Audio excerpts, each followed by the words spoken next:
you're doing okay. Hope you're coping with this self-isolation thing. I've been taking hikes in remote areas where there's no people around, but that only takes a couple, 3 hours a day, so I've got the rest of the day to fill. I've been tying some flies with the hope that I'll still be able to go on a trip at the end of May to the North Shore of Lake Superior. We do this every year. We've been doing it for 35 years. One of the hatches that comes off that time is giant stoneflies. Dude, I hate cockroaches, I hate spiders, and I hate giant stoneflies. If you're going to talk about giant stoneflies, I'm out of here.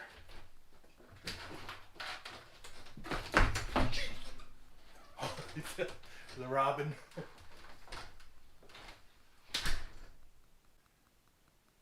These stoneflies are huge. They're 2 to 3 inches long. The nymphs may be a little bit shorter, but not much.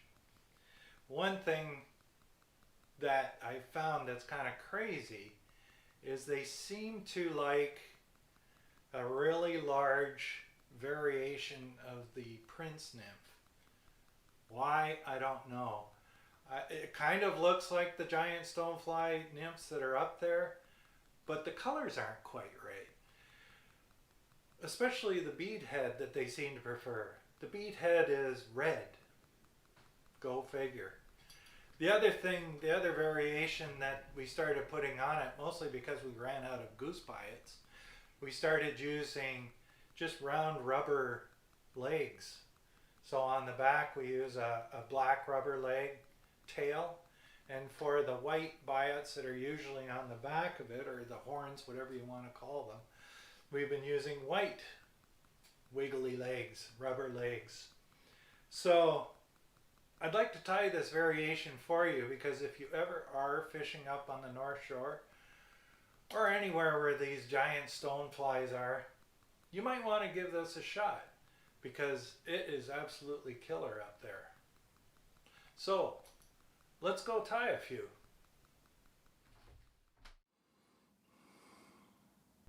The hook I'm using here is a Mustad 9671 in a size 4. I also tie a couple in size 2 for high off-color water. Slide on a red bead. For this hook, a brass bead in 3/16 inch works well.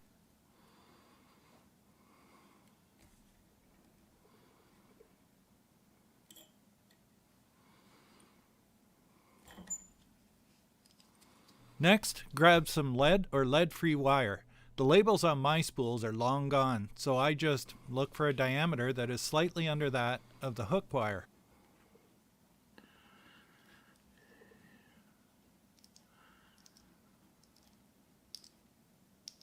Wind about a dozen times in touching turns and snap it off. Then push the lead windings tightly against the bead.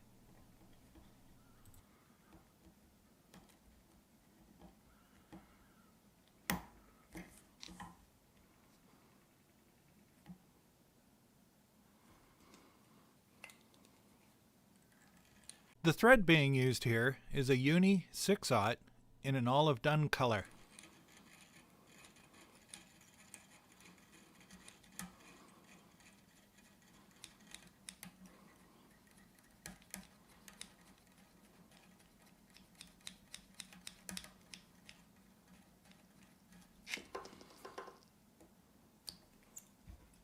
Start the thread behind the lead wraps and take a few turns over the lead.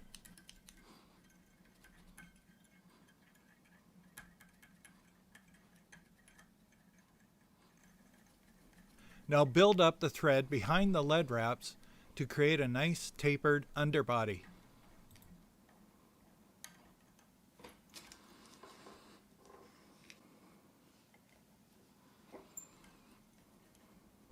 Cut about a 2-inch length of the black rubber leg material. Fold it in half around the tying thread and fasten it to the top of the hook shank.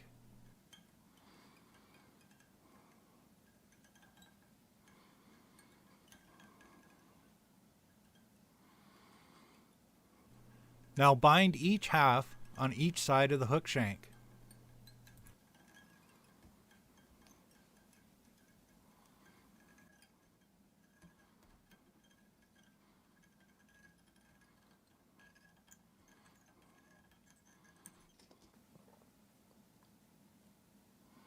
Tie in 5 or 6 strands of peacock curl. Select longer strands, as this is a bigger fly.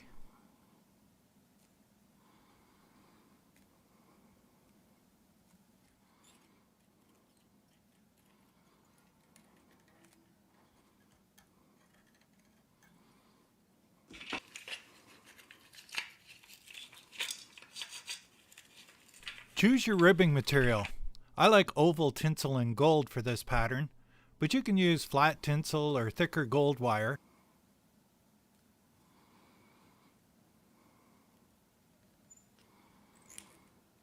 Tie it in at the same point as you did the peacock curl.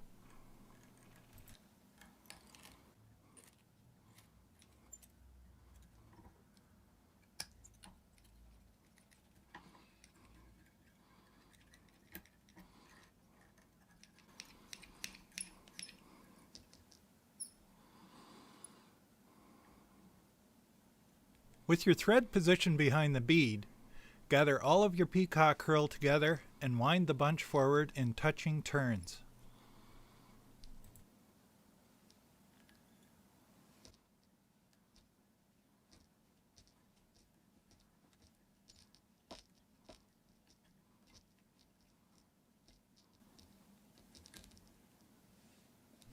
Tie off and clip the tag end about a hook eye's length behind the bead.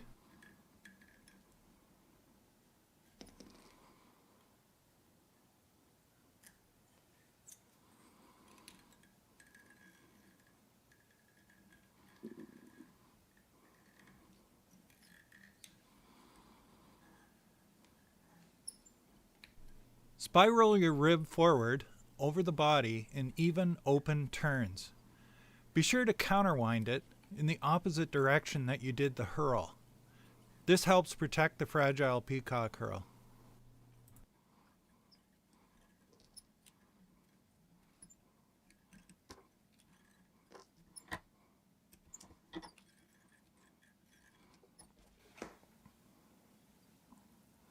For the hackle, you can choose a cheap Chinese or Indian cape in brown.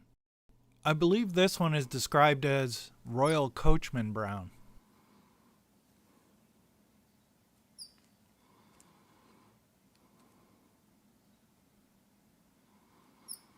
Tie it in where the body ends, then polymer it forward while constantly sweeping the fibers back.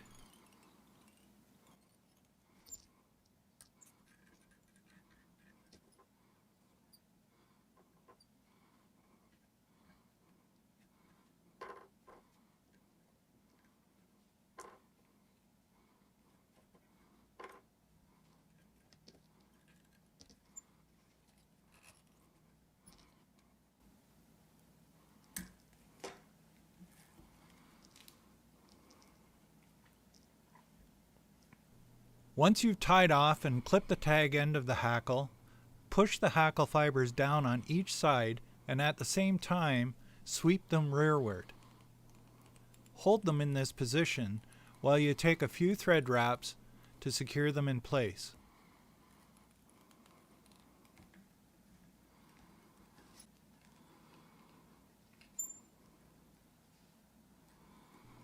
Cut a 2-inch piece of the white rubber leg material and fold it in half around the tying thread.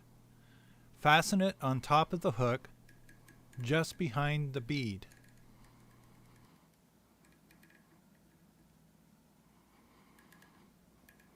Tie it down with the ends at about a 45-degree angle to each other and evenly swept rearward.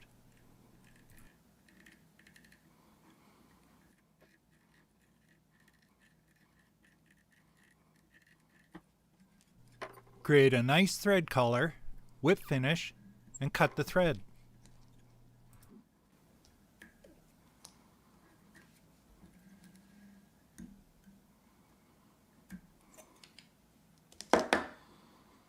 Pull the white rubber horns back gently, Do not stretch them. Cut them to length at the end of the body. Now pull the rubber tail pieces rearward, again without stretching them. Cut these a little longer, about the overall length of the hook.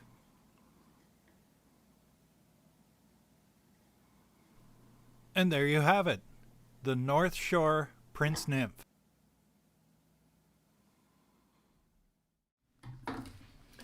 Well, that's a wrap. Time to take a little sip of this Guinness. Been nursing for, it's got to be one fly.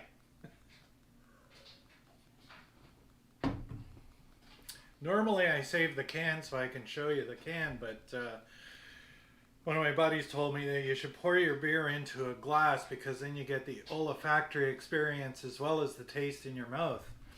So I thought I'd give it a try. Not feeling it, but hey, thought I'd give it a shot. If you like this video, please hit that like button down below and subscribe if you haven't already. I do try and answer or comment on all of the comments that are left down below, so please go ahead, ask any questions that you have, give me any advice that you might suggest on this pattern or any of the other patterns that I've tied for you in past videos. And stay safe out there.